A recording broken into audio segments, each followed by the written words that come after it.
I have 2 weeks to get away from my husband. I, Sarah, was just 29 years old when I found myself trapped in a marriage that had turned into a suffocating nightmare. 7 months prior, I had married Alex, whom I met during our freshman year of college. What began as a promising relationship soon unraveled into a web of control and manipulation, leaving me desperate for an escape. Alex's behavior started innocuously enough with questions about my whereabouts whenever I left the house without him. At first, I chalked it up to concern and even appreciated his protective instincts. But gradually, his inquiries became more intrusive. He started checking my phone, vetting my friends, and demanding detailed accounts of every outing. Arguments over merging our previously separate finances became a daily occurrence, highlighting his growing need for control. The tipping point came when Alex, preparing for a business trip to California, insisted I wear a tracker so he could monitor my movements while he was away.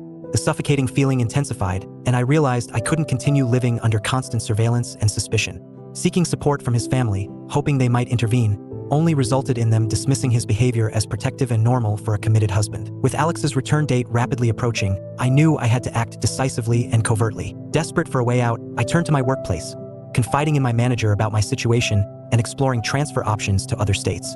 Miraculously, an opportunity surfaced that not only relocated me but also offered a salary increase, a lifeline to independence. To execute my escape plan, I meticulously planned every detail.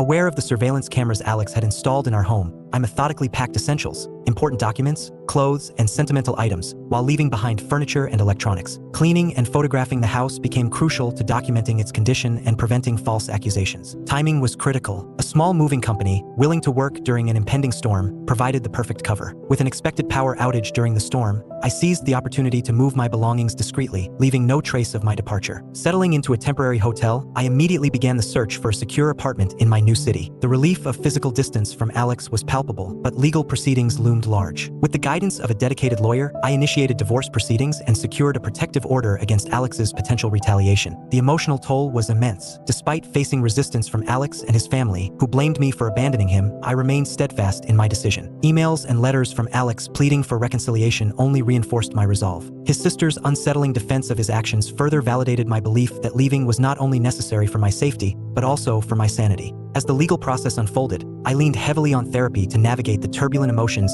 and adjust to life on my own. The unwavering support from my workplace, which covered my temporary accommodation and provided stability amidst the chaos, proved invaluable. Each day brought new challenges, but also a growing sense of liberation and empowerment that I hadn't felt in years. Months passed as the divorce proceedings continued.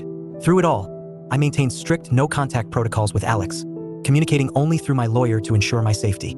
The journey to freedom was arduous, but each step forward reaffirmed my decision to break free from the control and manipulation that had defined my marriage. In my new city, I found solace in anonymity and security. With a new apartment secured and a job that provided financial stability, I began rebuilding my life on my terms. The road ahead remained uncertain, but for the first time in a long while, I felt hopeful about the future. A future where I could live without fear and embrace the independence I had fought so hard to regain. Thanks for watching. If you enjoyed this video and want to hear more interesting stories and perspectives, make sure to hit that subscribe button, give this video a thumbs up, and share it with your friends. Don't miss out on more interesting videos. Click the video on your screen to check out my previous interesting content. And I'd love to hear your thoughts, so drop a comment below. See you in the next video.